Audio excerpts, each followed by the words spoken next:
জ্যোতিৰেখা চেনেললৈ মই মনিকা আপোনালোক সকলোকে আদৰণি জনাইছোঁ। আশা কৰোঁ সকলোৱে ভালে কুশলে আছে। দেখিছে নহয় দুটা আম লৈ আহিছোঁ। আজি পিছে মই আপোনালোকক আমৰে এটা খুব সুন্দৰ আৰু সহজ ৰেচিপি বনাই দেখুৱাম। এয়া গৰমৰ দিনৰ কাৰণে খুব হেল্ডি আৰু খুব টেষ্টি এটা ৰেচিপি হয়।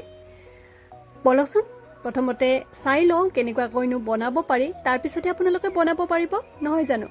ঘৰৰে আম গছ আছিল, মই ভাবিলোঁ দুটা তাৰে পৰাই লৈ আহোঁ। কেঁচা আম দুটা লৈ আহিছোঁ আৰু তাৰপিছত এই আম দুটা মই কি কৰিম, বইল হ'বলৈ দিম। গেছ ষ্টভ অন কৰিছোঁ আৰু তাৰপিছত চচপেন এটাত পানী অকণমান দি লৈ আম দুটা বইল হ'ব দি দিছোঁ।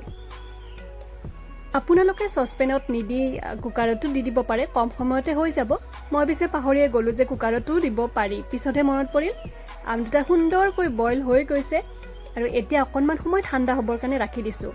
তাৰপিছত চুৰিৰে আমকেইটা ফালি লৈছোঁ। বাকলিখিনি গুচাইও ল'ব পাৰে বা বাকলিখিনি গুচাই নোলোৱাকৈ অকণমান ফালি লৈ এনেকুৱাকৈ অঙখিনি উলিয়াই ল'ব। চাব যাতে আমকেইটা ঠাণ্ডা হৈ থাকে, নহ'লে কিন্তু পুৰিব, ভিতৰত খুব বেছি গৰম থাকে। মই সেইটো ভুলে কৰিলোঁ, সেই গতিকে আপোনালোকক আগতীয়াকৈ জনাই থৈছোঁ। এতিয়া মিক্সাৰ জাৰ এটাত গোটেইখিনি দি লৈছোঁ। কিছুমানে ইয়াৰ বাকলিখিনিও দিয়ে, মই পিছে দিয়া নাই। পদিনাৰ পাত অকণমান দিছোঁ, জালুক দিছোঁ কেইটামান, জালুকৰ গুড়িও ব্যৱহাৰ কৰিব পাৰে।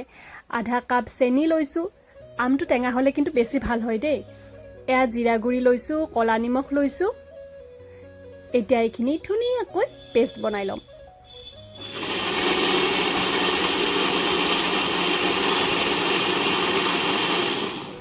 পেষ্ট বনাই লোৱা হৈ গ'ল। এতিয়া ইয়াৰে আমি গোটেইখিনি ব্যৱহাৰ নকৰোঁ, যিমানখিনি আজিৰ কাৰণে আমাক খোৱাৰ কাৰণে প্ৰয়োজন হ'ব সিমানখিনিহে ব্যৱহাৰ কৰিম। ছাৰ্ভ কৰাৰ কাৰণে প্ৰথমতে আইচ কিউব দি লৈছোঁ, পদিনাৰ পাত দি লৈছোঁ, তাৰপিছত যিখিনি আমি মিক্সাৰ বনাই ল'লোঁ তাৰে 2-3 চামুচ দি লৈছোঁ।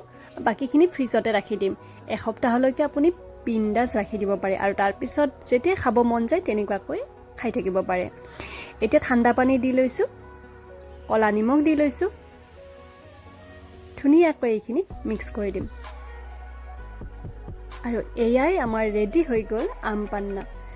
গৰমৰ দিনত পেটৰ কাৰণে খুব উপকাৰী হয় আৰু লগতে খাবলৈ যে ইমান টেষ্টি হয় নহয়, এবাৰ আপুনি বনাই খাই যাবচোন, খুব ধুনীয়া হয়। আৰু মোক জনাবলৈ নাপাহৰিব যে এনেকুৱা ধৰণৰ ৰেচিপি আপোনালোকক আৰু প্ৰয়োজন হ'বনে? যদি হয় কমেণ্ট কৰি জনাব। মই আগলৈকেও এনেকুৱা ধৰণৰ নতুন নতুন ৰেচিপি আগবঢ়াম। আজিৰ ভিডিঅ'টো চাই কেনেকুৱা পালে সেইটোও জনাব। আজিলৈ আহিছোঁ, ধন্যবাদ।